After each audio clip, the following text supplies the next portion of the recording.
Right, this session is about rent to rent business or serviced accommodation or short term accommodation business model. Here is something that I have never seen anyone sharing, which is when you get into the business, okay, you might look at a deal and say, well, there's not a lot of profits, okay? I'm only going to maybe make 500 a month, okay? But the profits come when you're actually in the deep end of it. And I'll tell you what I mean by that. We have a block of flats. I'm going to give you a live example of what's happening. A block of flats, 15 flats.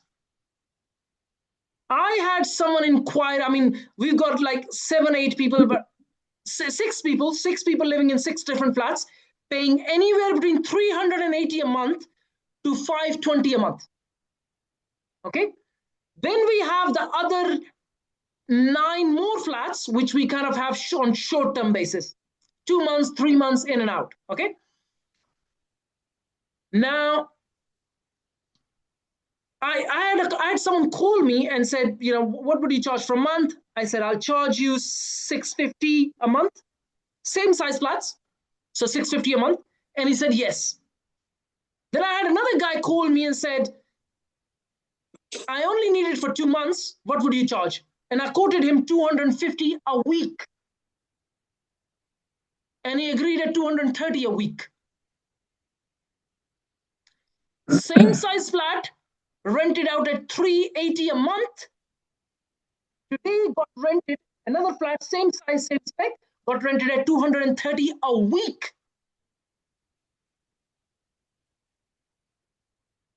Try and see where I'm going with this in terms of that the profits are when you're in the game, not sitting outside the game. Okay? People pay based on their situation rather than sometimes the actual value of the property. Okay? So now we've kind of changed it a little bit where when someone turns up, the price, we don't give them the price unless we know how long they need it for. If they need it for less than 3 months, we quote 250 a week, which is over 1,000 a month. If they need it for longer than 3 months, then we quote them 700 a month. For the same flat that are rented out, previous landlord had rented them out. Now we are slowly increasing their rent as well, from 380 a month to 520 a month. Same size flats. So when you're sitting on the outside, you may not even see the profits. But when you're in the game, you start to see the profits when you're in the game itself. Raise your hand if you see what I mean by that. This is a live example of a deal that we have. It's our own freehold property, and I've been negotiating these for the last couple of weeks. Raise your hand if you know what I mean. Yeah. So you could be looking at a flat and thinking, well, I'm going to only fetch maybe 600 a month. You could potentially take it up to 1,000, 1,200 a month, maybe even 1,500 a month, depending on someone's immediate need, someone's short-term requirement, and someone's personal situation. I've had times people have turned up and said, well, no one is giving me a flat to rent because I don't have the income. But if you give me a short-term flat, I'm happy to pay you 3 months in advance. I've had someone pay me, for 3 months advance plus the deposit, just because they can't find anywhere else. And a very high rate as well, not just a minimal rate of the region, but a much higher rate. Okay, so please don't sit on the outside. Be in the game to see how you can make profits. Okay, so get your hands dirty. That's what I meant. Okay, now I'm going to go back to the leads. For those of you who have got the leads, the rent-to-rent leads, I think all of you have them. Okay, go back to your lease sheet. You're going to see numbers. You will see links. Click on the links, message the landlord directly. If there's a phone number, pick up the phone and call the landlord directly. Okay, if it's a directed number from Open Rent or any of these portals, please call and it will direct you to that landlord directly. It's a game of numbers. My understanding is very simple. If you have the right pitch, which I'm going to share with you, you should really be closing at least one deal a week. One a week. If you're not so good at this, you can at least close one a month. By the end of the year, if you're not good at this, okay, and you're still learning and improving your pitch, you should really be closing at least one a month. That's 12 by the end of the year. And each of them is making you 500 a month. I'm being conservative. 500 a month net profit. You should really be making 6,000 by the end of the year. But like I said, if you're closing one a week, then you're looking at sort of 20 grand plus in net profits. Net profits, guys. These are direct to vendor leads on your sheet. These are not, there's no agent in the middle. In most cases, it is the landlord themselves who are uploading these properties on the portals. And in many cases, they struggle to manage and eventually give up, and a management comes in and takes it away from them. Anyone has any questions based on the leads that they've got? Just a quick one, Jack. Yeah. For me, Jack, it doesn't matter, but maybe it might help everybody else. If the landlord is saying no rent to rents, do we ignore that, Jack, or do we try at least to have that conversation first? When someone says no, there is different kinds of no's. Right. Okay? If it's a no like this, no. That's a no. No, Jack, I mean on the ad itself. On the ad itself, it says, I won't approach. I won't bother. Right. Got it. Okay. But if you speak with the landlord, it's a firm no, leave it. That's fine. Yeah. Yeah. Okay. Yeah. But if it is I know based on lack of knowledge, then don't leave it. Okay. Yeah. Your pitch is based on your appraisal, your understanding of the numbers, and at the same time, the fact that you will manage the maintenance of the property. Okay. So yes, within the management of the property, or the maintenance of the property, imagine if this guy's rent is going to be 1,000 a month. Okay. And he's advertising at 1,000 a month. You go in. Now remember, within the 1,000, this guy has to pay for the maintenance. He also has to pay if there's any service charges, if it's a flat. There's a whole bunch of things behind it. Okay. Yeah. You now go in and you say, well, I will look after the maintenance for you.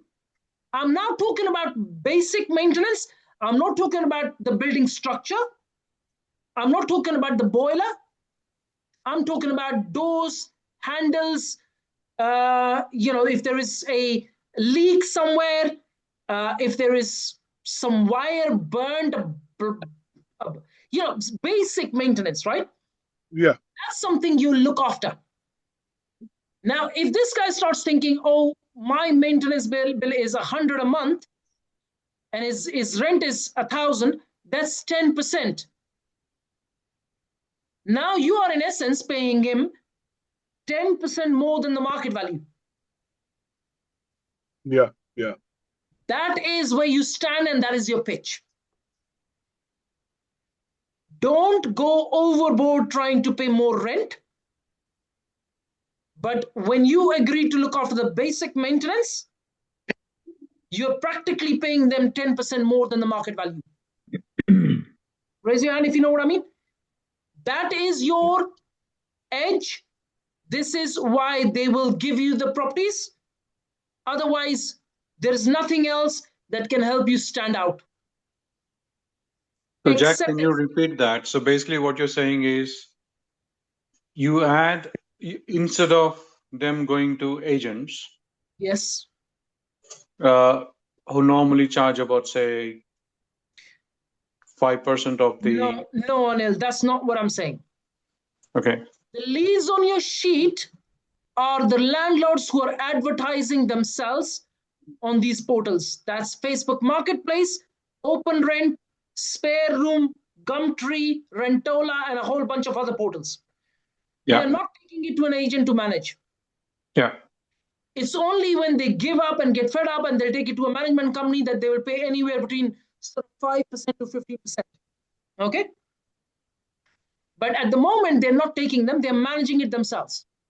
Yes. So your pitch So what will is the only stand 10%? I out. wanted to understand that again. Yeah, so your pitch will only be stand out. Remember the grow model? Everyone remembers the grow model?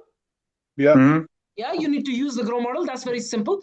But at the same time, when you are getting them to open up, the reason they will give you the property is because you are not just giving them the market value rent, but you're also looking after their maintenance, which is normally up to about 10% of the market rent. Yeah. Okay.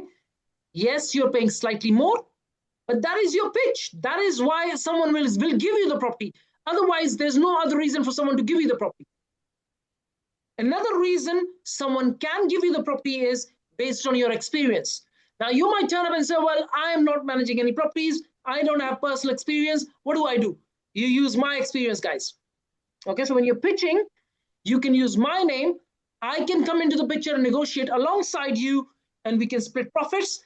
But at the same time, using my name will give you the credibility and the experience to back it up on your CV. Does that make sense? Yeah. Okay. Perfect sense. I have well over 100 units under management. So I am an experienced landlord. I've been doing this for 20 plus years, 23 years to be precise. So that gives you an edge. Okay. But at the same time, like I said, the reason they will give you the property, remember the grow model, your questioning needs to be open. What, when, why, how, what's their big challenge? Okay. And you negotiate based on the fact that you will do the basic maintenance. Okay. Like I said, the basic maintenance will cost you at least 10% of the total rent. If your local rent is, let's say, 1,500 a month, the likely is that the property is going to cost you 150 a month in maintenance. Okay. If there's a leak, you call a plumber, no one is going to turn up for less than 100 quid a day, 100 quid a call these days. Okay. Correct. Some of them charge 200, Jack. Exactly. That depends on the location as well. If you're in central London, you're looking at 200. Okay. Yep. Where some of my units are, you can't get anyone coming out to you for less than 100. Okay. Even if it's a job of 5 minutes. Okay. Yeah. So be prepared for that. And you will see leaks. You will see electric trip ups. You're going to see some people damaging the property. Make sure you have deposits in place or deposit scheme in place. All of that is a part of the game. Okay. Who here has done a basic appraisal? I know Damir has. Who else has done a basic appraisal on a rent-to-rent or a hotel? I've tried to, Jack. You already have the template, right? Yeah. Okay, so when you use that template, I promise you, absolutely nothing is missed. That is a template that I've created myself. So you don't miss any expenses, if I may say so. Okay. The nightly rate will come from your research. Okay. Make sure you do your research well on booking.com, Expedia, Airbnb, hotels.com is a part of Expedia. Agoda is a part of booking.com.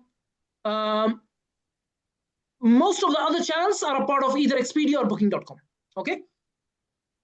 So make sure that you do your research on the numbers. Don't assume, please. The only time you lose is when you assume. And at the same time, make sure your location is right. Okay. The biggest reason someone is profitable while someone is losing money is location, location, location.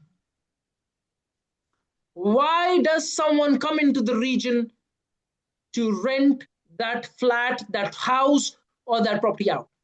And if you don't have that answer, please do not take that property. Clear on that? Yeah. Very. We have over 100 units in Blackpool. There is a reason I'm in that region. 2.1 billion pound comes into that town every year in a walking distance of half an hour. I will let you comprehend that. I will let you imagine the kind of money we're talking about. Okay? Into that town.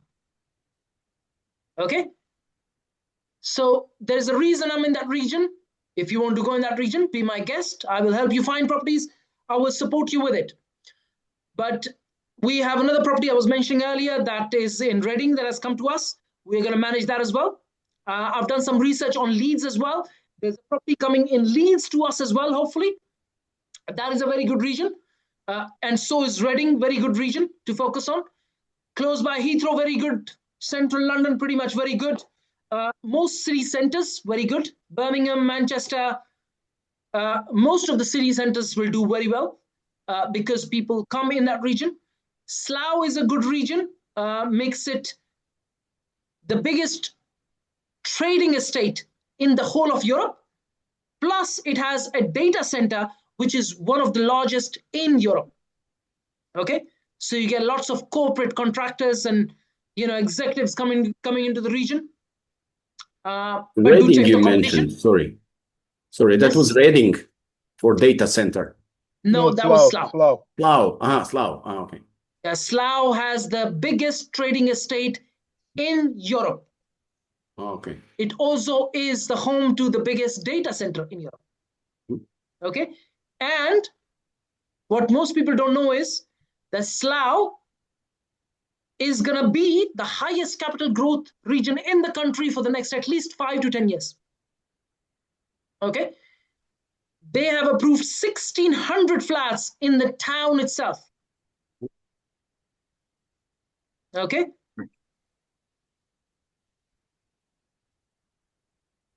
Yeah. So that's your leads.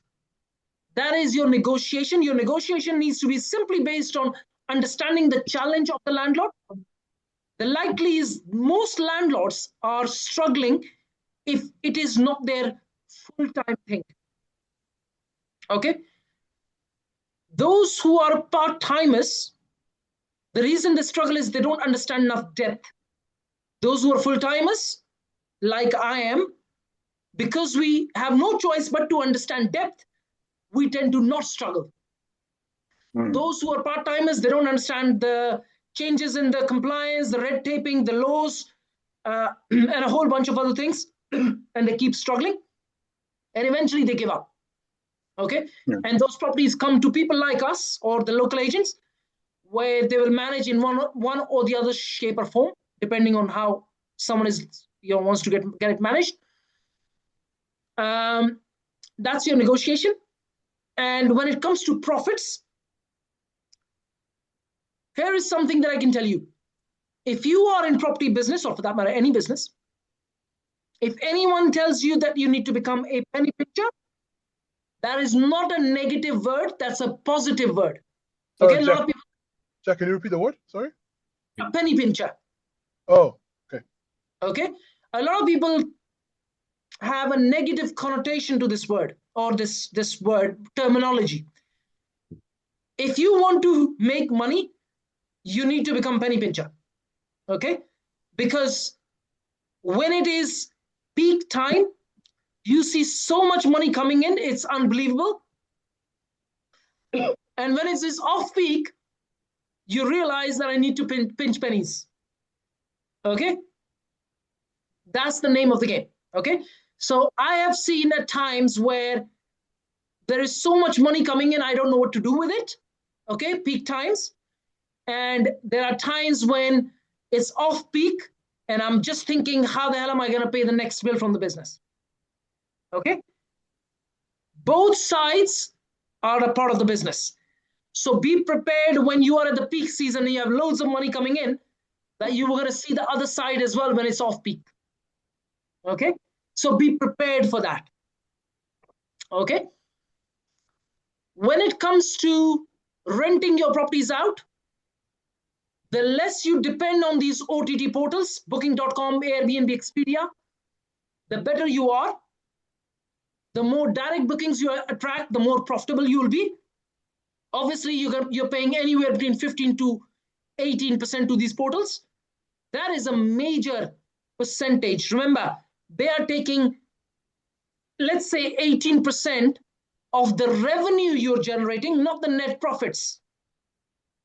If you take that percentage onto your net profits, what you're going to see is Booking.com making more money than you will. Raise your hand if you know what I mean. Yeah. So sometimes when I look at my booking.com bill, especially booking.com, and we've had a quiet month, we didn't get many direct bookings, I look at it and think, well, booking.com has made more money than I have this month. Okay. So you want to depend as less as possible on these OTT portals. Unfortunately, they are so big that even when you send people direct links to book on your portal and it's costing them less, they will still go to booking.com or Airbnb to book just because they feel more secure. Does that make sense? Yes. Yeah. I'm going to show everyone something very interesting. I'll share my screen.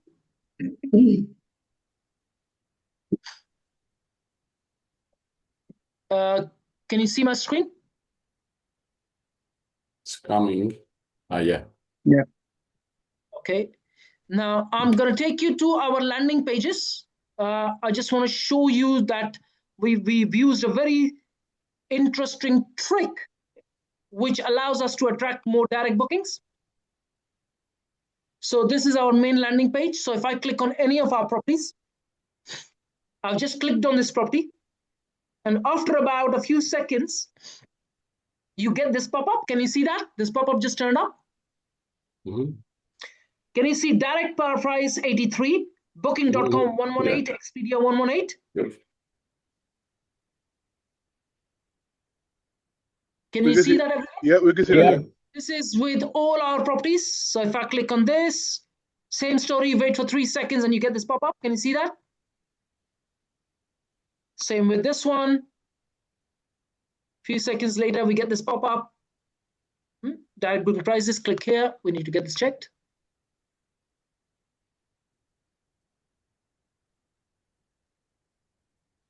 Again, you can see direct price 46, booking.com 66. And if I click on any others, same story, where you get a pop-up with the direct booking price and booking.com and Expedia price. Can you see that? Mm-hmm. Okay. And that is how we attract more direct bookings, allowing us to pay less to these OTT portals and keep more of our profits to ourselves. Okay. One of the highest return on money investment, as in marketing wise, for us has been Spare Room. Okay. We advertise on Spare Room, we advertise on Gumtree, we advertise on pretty much all the portals, but I find Spare Room to be the highest return on money invested.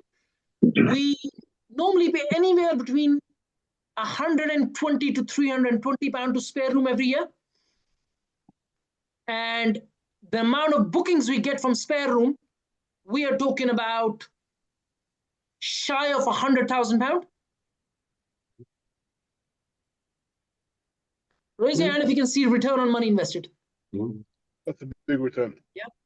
Very, very high return on money invested in terms of marketing capital employed. Okay. So Spare Room is very important.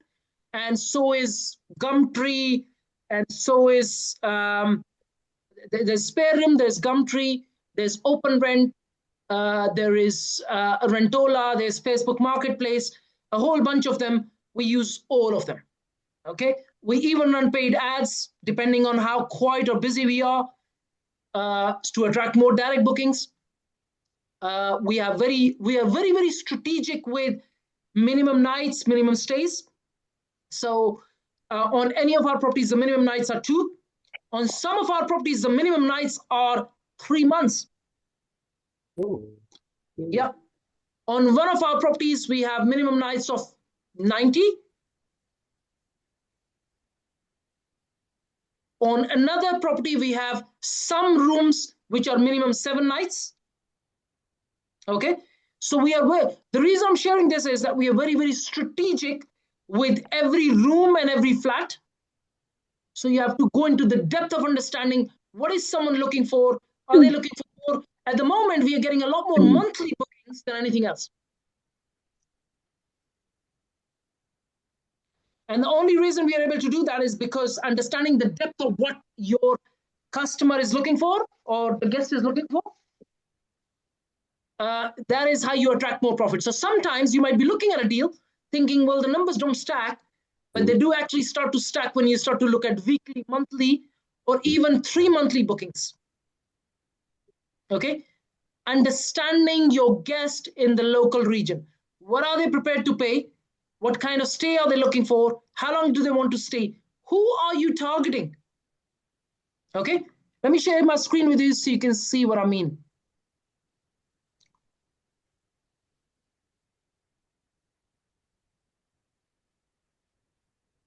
So I am going to share my channel, our channel manager. If you look at, for example, this property, look at all the bookings, the length of the bookings. Can you see all of them, most of them as longer bookings? Mm-hmm. Can you see that? Yeah.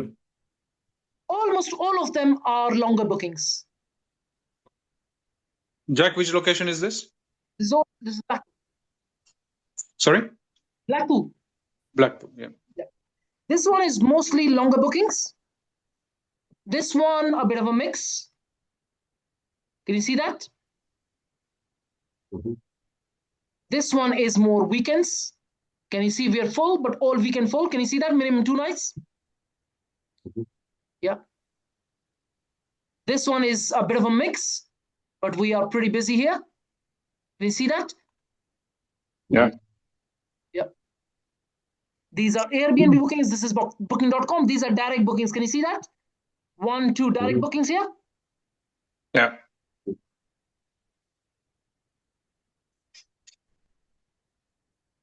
This one is all minimum 3 months bookings. Okay. So you have to be very strategic in terms of understanding your target market. Okay. Any questions so far? Yes, Jack. Quick one. And obviously, Jack, it's based on knowing your customers. You said, how do you best decide or what's the minimum nights during the peak period? Does that make sense? Minimum nights and peak periods. Yeah. So Okay.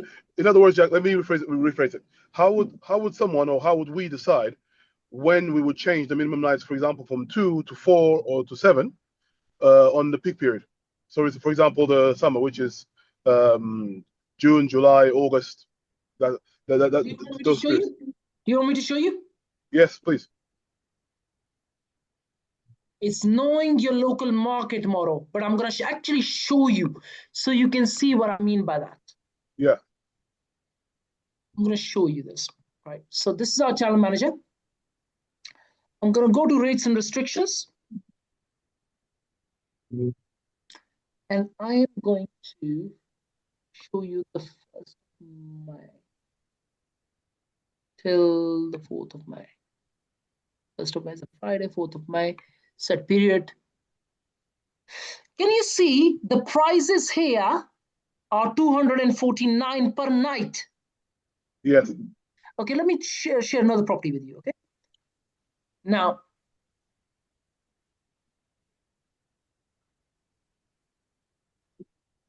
okay, can you see prices here?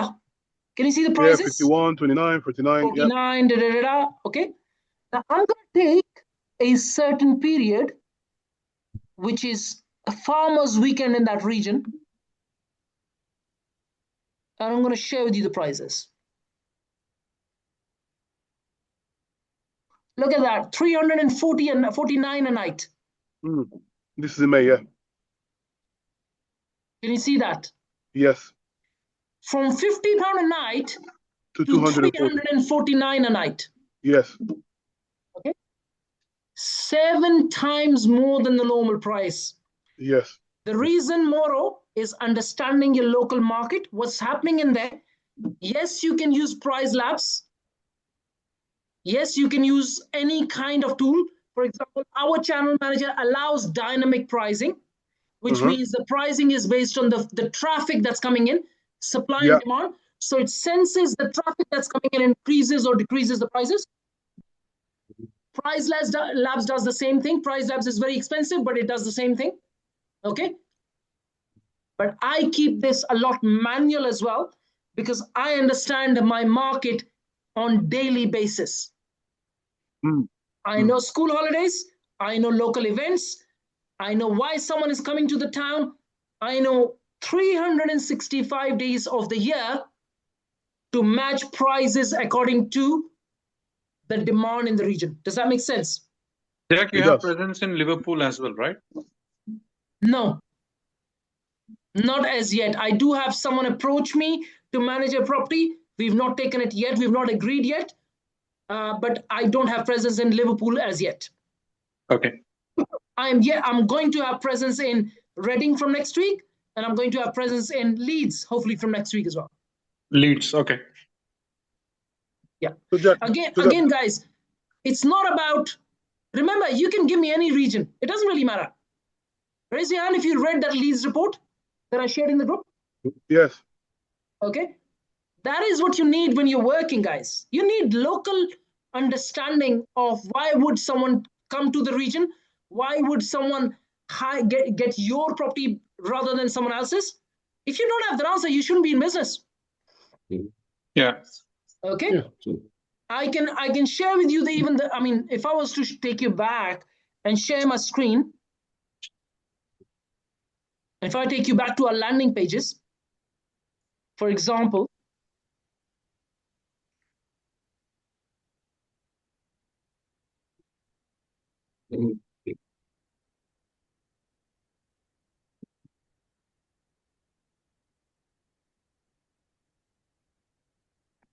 right, guys, can you see best for those who want premium stays?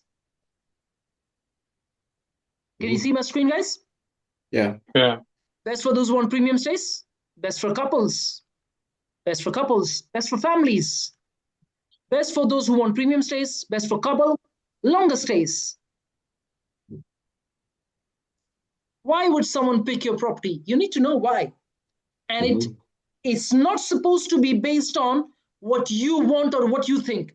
It's supposed to be based on market feedback on what is it that the market wants. Yeah, true. Okay? I'll repeat that. It's not supposed to be based on what you think or want, but what is it that the market wants, and then you adapt accordingly. Okay? Going back to the appraisal. Before I show you how to do the appraisal, which is really basic, right? You need to go back to the template and look at it and say, well, what is it that I don't understand? You look at a property, you can obviously look at electric bills, gas bills, your laundry bill, your cleaning bill, your rubbish bill, your Wi-Fi broadband bill, your TV license, your maintenance bill. You need to be looking at all of that in the first place, okay? And then obviously you add your rent and so on and so forth. And then you look at the market rate, daily, nightly rate, or whatever that might be. And then say, well, say, if I have X amount of occupancy, you can use AirDNA for that. You can even check these artificial intelligence, ChatGPT or Grok or Cloud or Gemini to get your answers. What is the average percentage occupancy rates for an Airbnb short-term unit? Most of these models will give you some sort of answer. You take that and then say, well, it's showing 70% occupancy. Based on 70% occupancy, £50 a night, what am I going to fetch? And then you minus all the expenses and say, well, does this stack or not? Okay. And now for you to make it more profitable, it's your job to attract longer bookings, direct bookings, and then make something profitable that may not be initially as profitable. Okay. Let's say you can avoid paying these OTT portals 15% or 18%. All of a sudden you become profitable. You attract more corporate bookings, you attract more local contractors. All of a sudden, a unit that may not be profitable suddenly becomes really profitable. Okay. Like I said, even just today, we attracted a booking of £230 a week on a flat that normally would barely fetch like 100, 110 pound a week. Okay. And it's a 2 months booking so far. It could be longer, but see where the profits are coming from, charging more than double. Okay.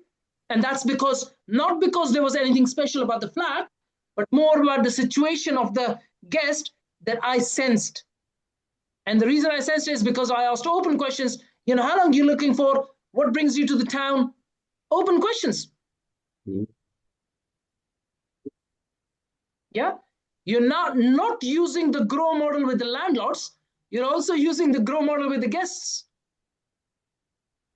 Mm-hmm. And the more you understand your client, remember, your guest is your client, and so is the landlord. They're all stakeholders. The more you understand your client, your stakeholders, the more profits you will make. Everyone clear on that? Yes. Yep. So I need you, if you want to understand more depth of these hotels and blocks of flats and rent-to-rent units, you do need to go and do your appraisal. One thing I actually made a video today, which will go on socials, is I said, as a property investor or a property entrepreneur, you cannot make profits unless you cannot see where the profits are. What I mean by that is being able to look at a deal and find out where the profits are and then execute based on that. Okay? If you cannot see where the profits are, if you look at a deal and you cannot appraise it, that means you can't see profits. That means you will not be successful and you won't make profits. You need to sit down on your spreadsheet, understand your numbers, understand where the profits are, understand your clients. That's where the profits are. Stop thinking in your mind, start thinking on a spreadsheet.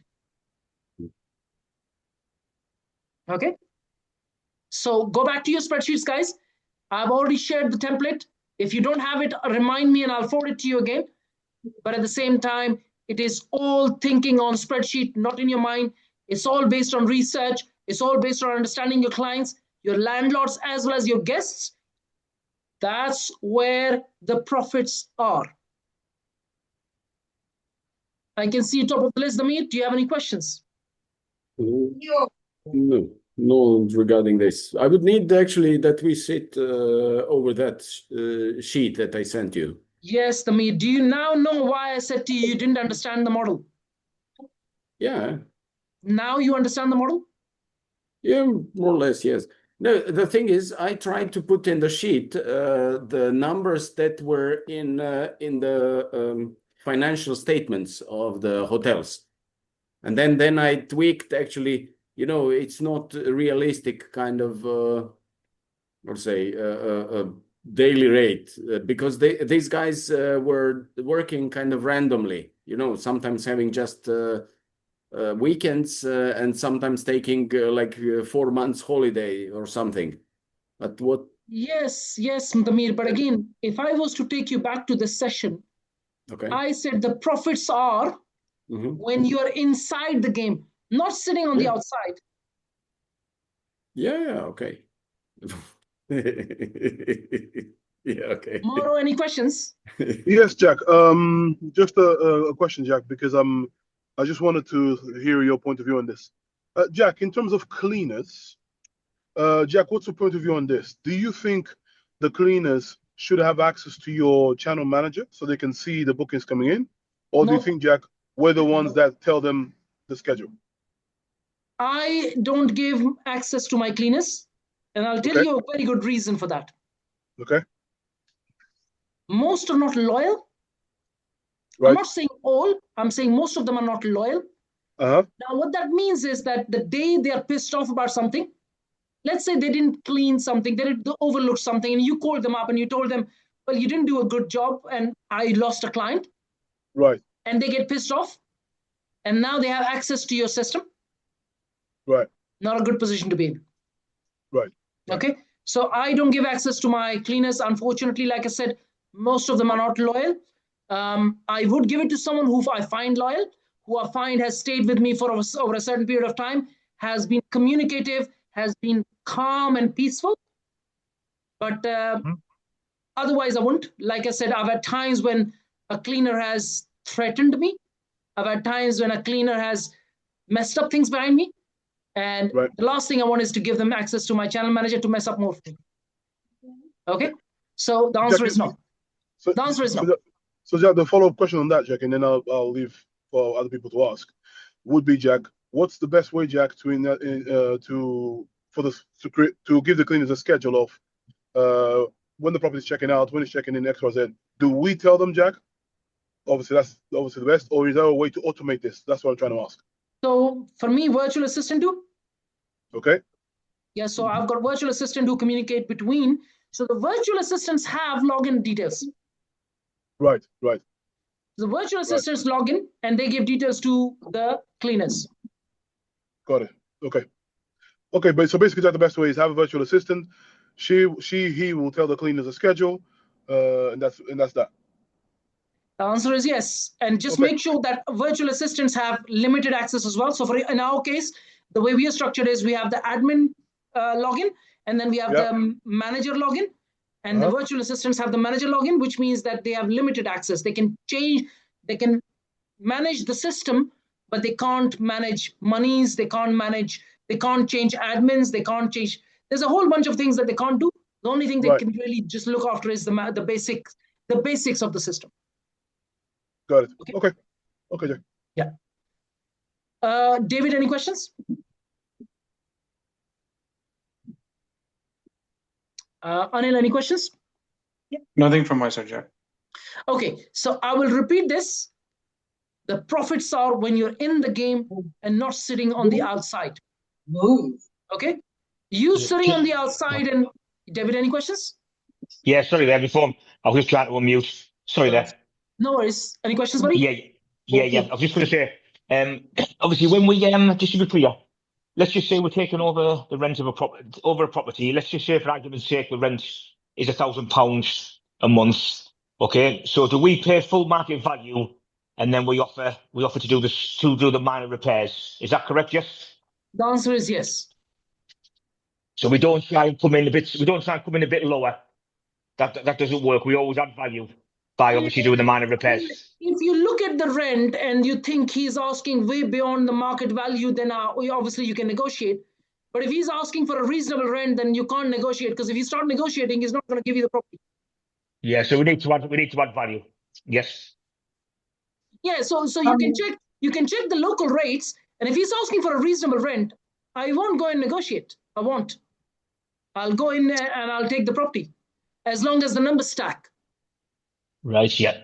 Yeah, but if you go in and you start, he's asking for 1,000, and the market value is 1,000, and you start saying, "Oh, I'm going to pay you 800," likely he's not going to give you the property. But if, let's say, the market value is, 800, and he's asking for 1,000, then yes, you can go in and negotiate. Yeah. No worries. That was it. That was clear. Thanks very much, Jack. Thank you. And also, like I said, make sure that your numbers stack on the spreadsheet. Don't think in your mind. Think on spreadsheet. The numbers need to stack. If the numbers don't stack, don't go in. Don't go in. Okay. Yeah. No worries. At the same time, I was just going to say, Jack, on that one. So, as the example used, rent's £1,000. Do you include the 150 a month for the maintenance, or is that for us in our mind? And do you mention that to the landlord? No, that is your negotiation, the biggest negotiation thing. Right, got it. So basically, remember, our negotiation is I will take care of the maintenance. I will look after the basic maintenance. Not all the maintenance, Moro, the basic maintenance. So in other words, anything structural boiler is yourself. It's yourself, but if there's a door, if there's a broken handle, if there's a leak, if there's some electric issue, I will get it done. But don't take all the maintenance on you. It can cost you tens of thousands. Okay. No, Jack, sorry, that's what I meant, Jack. Sorry, my wording was wrong. That's what I meant. Yeah. I'm gonna leave you with the thought, which is the most important. Okay. You cannot make profits sitting on the outside. Profits are when you're in the game doing it and you find profits. Okay? Yeah. Sitting on the outside isn't going to help you. Take action. Okay? In other words, Jack, you're saying if the numbers make sense, do the deal. If the numbers make sense, do the deal. Yes. Yeah. No Okay. emotion, no overthinking it, get it over the line. No, I'll tell you a funny thing about human nature, which you may already know. Once you have 70% of the information, if you take anything longer than 3 seconds, your mind will talk you out itself. Yeah. Human brain is very capable, Damir. Human brain is very capable to talk you out of a very good deal. That is because human beings at the core, most people are not secure. Okay? The way it works is when you have 70% of the information, and as long as that 70% of the information makes sense, as in it stacks, you go right in and you take the deal. If you wait for all the information, you will lose the deal. If you take too long, you will talk yourself out yourself.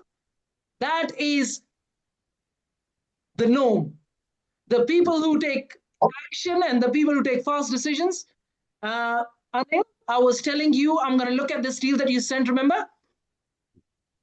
That's me being very well aware that that deal is good and I don't want to talk myself out of it.